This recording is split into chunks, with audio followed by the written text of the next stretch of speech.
মানুষ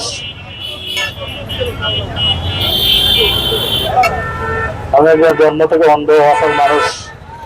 মাইকের আওয়াজ যারা লক্ষ্য করে শুনছেন, পিতা মাতা আমার মুরব্বীর নামে যে যা করেন দান করেন আলহামদুলিল্লাহ। বারাকাল্লাহু ফি হায়াতি ওয়া নুসুকি ওয়া মাহইয়ায়া ওয়া মামাতি লিল্লাহি রাব্বিল আলামিন।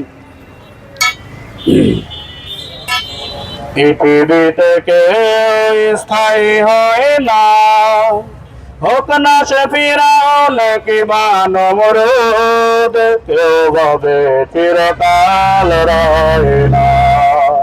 পৃথিবীতে কেউ স্থায়ী হয় না, হোক না সে ফিরাউন কিংবা নমরুদ, কেউ ভাবে চিরকাল রয় না। চলে যাই সব ছেড়ে যেতে হয়, মৃত্যু মানে না কোনো পরিচয়। সব রাজা মহারাজা আর মহাবীর, কাউকে সে অবকাশ দেয় না। পৃথিবীতে কেউ স্থায়ী হয় না, হোক না সে ফিরাউন কিংবা নমরুদ, কেউ ভাবে চিরকাল রয় না।